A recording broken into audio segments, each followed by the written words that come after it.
Welcome to another episode of Boom and Bust. I'm your host, Tony Clement, here at the News Forum where all voices matter. It's a pleasure to have Joanna Chiu on the broadcast to discuss doing business with China and China's geopolitical advantage. She is the director and partner at Nuora Global Advisors, and Joanna can fill us in on the latest. Welcome to Boom and Bust. Thanks for having me. I guess maybe the first question, we'll just start with the businessy side of things first, if you don't mind, and maybe you can discuss the current business environment in China.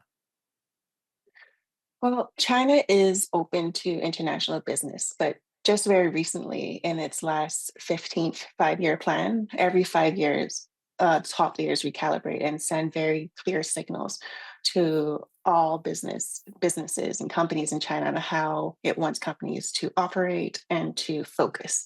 And having been to several of these congresses as a reporter on the ground, I get surprised at how seriously industries take these top level directives.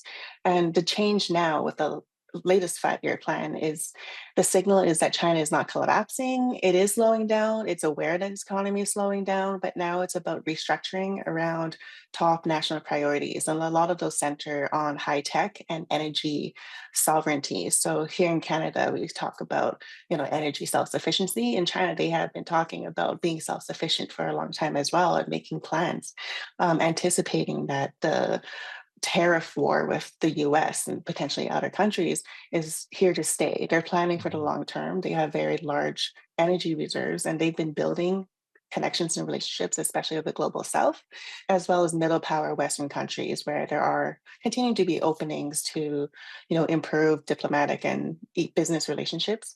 But what the average person should know is that these tightened national security priorities means that working with China in any way, whether you're a small business owner, you're just, shipping goods back and forth, your work is going to be affected by geopolitics and tensions and competing priorities. So, understanding things like regulation changes, data Mhm. privacy, and changes in how much your data is protected, if at all, and national security risks, as well as public perception risks, is going to Mhm. be all part of daily operations, even though they should have been already.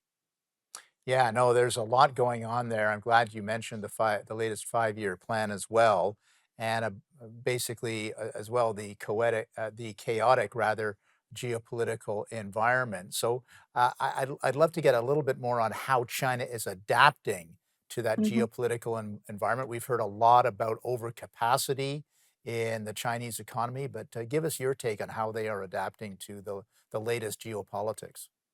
Yeah, so back when I was working on my book, China Unbound and publishing, China was still in the middle of wolf warrior diplomacy, where its diplomats were making very aggressive statements on Twitter, on TV, at daily press briefings, really calling out and pushing back against often what it called Western hypocrisy, which is, Beijing took issue at criticisms of human rights, for example, and that you can't have it both ways. You can't do business with China and criticize us and from afar. Like you don't know what you're talking about.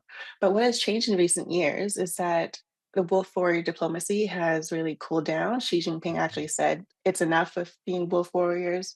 Let's kind of have a more reserved tack. And I just from like a communications perspective, PR perspective, it has worked a lot better. When President Trump was saying all sorts of inflammatory things, you didn't see that kind of emotional response from China's side, and that made China seem like to everyone else more of a viable business partner. As the U.S. was also pursuing trade disputes with all its neighbors, Right. um, kind of returning to trying to do more business with China became more and more attractive. And we have seen that come happening. There's a China Canada trade deal, although some think that it's a bit uneven. I think what's good to remember is that China's approach to foreign relations has never been very stable. Right. And when things are at a relative, peaceful, a productive space, say with Canada, China, that doesn't mean it's here to stay. Mhm. So being aware of all of the different considerations that Beijing's leaders might be thinking about is something that every business in every country should be aware of. And that's Right. part of why I went into geopolitical consulting and analysis.